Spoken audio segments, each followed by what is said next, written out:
Choose to stay in one of those evacuation areas, you're going to die. Wow. I mean, that is an incredibly blunt message. And I know you have a lot of experience dealing with these storms. You don't say something like that lightly, Mayor. I've never said that. And 10 to 12 foot surge. I mean, if this takes a jog to the south, that's going to save us from the storm surge. But it stays on the track that it's projected to be on right now. Or if it goes a bit north, would be even worse. Some of the predictions are saying that Pinellas County, to the south of us, the entire county is going to be underwater. So this is something that I have never seen in my life. And I can tell you that anyone who was born and raised in the Tampa Bay area has never seen anything like this before. People need to get out. And your message is just, this isn't survivable. If we have that predicted storm surge, it is not survivable. I'm not saying that the government created Hurricane Helene. What I am saying is that the government has been manipulating the weather since 1947. What first caught my attention with Helene was the shift in the storm's projected path. One day it looked like it would hit my town. The next day it had shifted east. I then noticed an odd flight path of NOAA 42, the aircraft being flown, a Lockheed Martin Orion P-3. This prompted me to look at previous uses for the P-3, where I discovered that they were used in the 1960s to manipulate Hurricane Camille in a, quote, weather war on Cuba. Now I know this sounds out there, but as we begin to see more and more the terrible things our government has done in the past, is it really so far-fetched? Here are the projections from the 23rd of September. A large spread traveling the Alabama-Georgia line and ending up in Illinois. On the 24th, projections shift slightly east and the storm is projected to finish in Indiana. On the morning of the 25th, the path shifts back west and shows to be finishing in western Kentucky. That evening, a P-3 conducts a 6-hour operation inside the developing storm. The next morning, on the 26th, the path shows to have shifted slightly east again, now finishing in northwestern Tennessee. The evening of the 26th, the same P-3 conducts operations throughout Hurricane Helene as it makes landfall, and the storm's actual path shifts further east, finishing in northeastern Tennessee.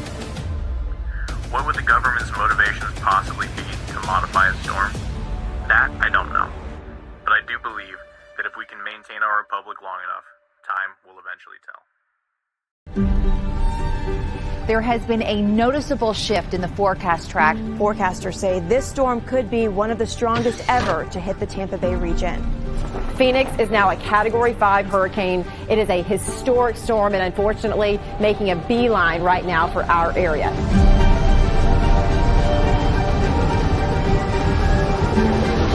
Oh my goodness.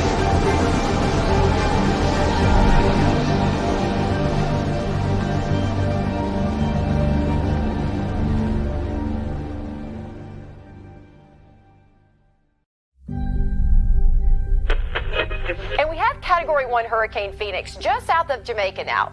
Phoenix is currently expected to make landfall in the Yucatan Peninsula as a Category 2 storm. But of course, always, we are keeping a close eye on this system. There has been a noticeable shift in the forecast track from the NHC overnight, which now brings Phoenix into our viewing area, possibly as a strong hurricane. Now is the time to begin those preparations, folks. We have breaking news this morning if you're just joining us. The National Hurricane Center has upgraded our entire viewing area to a hurricane warning as Hurricane Phoenix is projected to make landfall as a major hurricane sometime tomorrow. Mandatory evacuations are in effect for all coastal regions. Forecasters say this storm could be one of the strongest ever to hit the Tampa Bay region. We cannot stress enough how crucial it is that you finish your storm preparations tonight. Conditions will deteriorate rapidly tomorrow morning, and evacuation routes will quickly become impassable. Please don't take this lightly and heed all evacuation orders.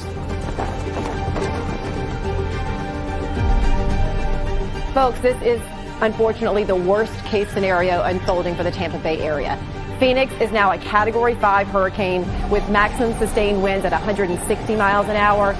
but wind gusts up to 200 miles per hour. This is catastrophic. It is a historic storm and unfortunately making a beeline right now for our area. We have a live look right now at North Tampa and Polk Street. I believe this is near Kawa Coffee, and as you can see, the storm surge has completely inundated downtown.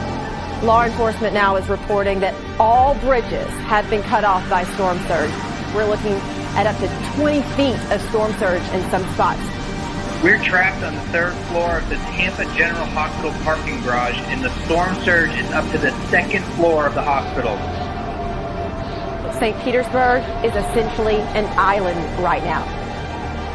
A viewer from Brooksville is reporting roofs being torn off of businesses there, so this is a very important reminder that this is not just a coastal storm. We are seeing significant wind damage well inland. Unbelievable gusts going through. Oh my goodness.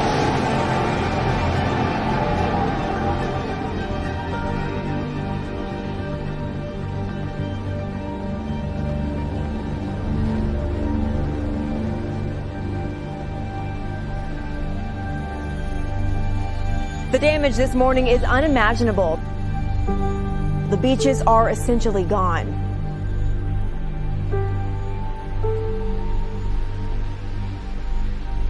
The Howard Franklin Bridge is completely destroyed. I've never seen anything like this. Officials are scrambling to clean up debris from local airports in order for supplies to be flown in.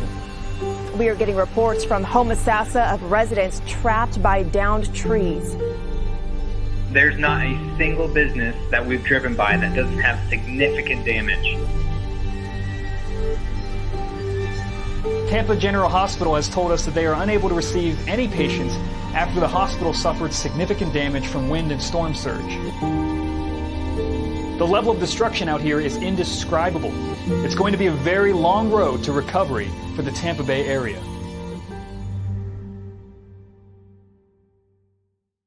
Y'all, listen up.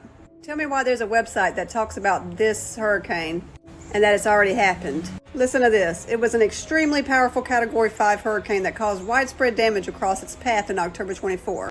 Milton formed in mid-October and reached Category 5 strength on the Saffir-Simpson hurricane scale. Milton caused catastrophic damage in Mexico and then Florida. This devastating hurricane would take the lives of several across the Caribbean and Florida.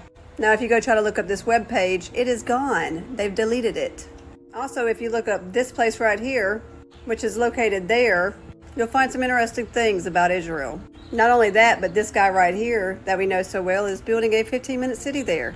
Pause and read. It's located right there. Also, the Central Phosphate region of Florida has been strip mined since 1888. By the 1980s, it accounted for almost 30% of the worldwide production and almost 3/4 of U.S. production. 93% of Tampa Bay's exports are. Story comes up, they're going to latch onto it. They've already announced in our office that once the public will be open to it, we're going to start focusing mainly on climate. Climate, like global warming, and like that's going to be our next, like I don't know, like what's the word I'm looking for? It's going to be our focus. Our focus was to get Trump out of office, right? Without saying it, that's what it was, right? So our next thing is going to be for climate change awareness. What does that look like? I don't know. I'm not sure. I have a feeling it's just going to be like constantly showing videos of like decline in ice and weather warming up and like the effects it's having on the economy and really talking about the head of the network, like just. Who's that? Is that Zucker? Zucker, yeah. I imagine that he's got his council and they've all like discussed like where they think. So that's like the next pandemic like story like that will be to death. But that one's got longevity. You know what I mean? It's not like there's a definitive ending to the pandemic, or it'll taper off to a point that it's not a problem anymore. Climate, I think, is going to take years. So they'll probably be able to milk that for quite a bit.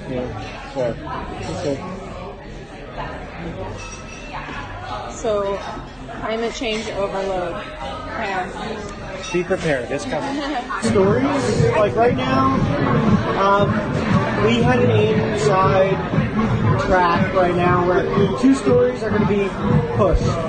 Climate change is going to be the next COVID thing, Christina. We're gonna hone in. Focus on that. I love it. But that's a fair thing. But to commit to that as a network. You said it's going to be like the new COVID.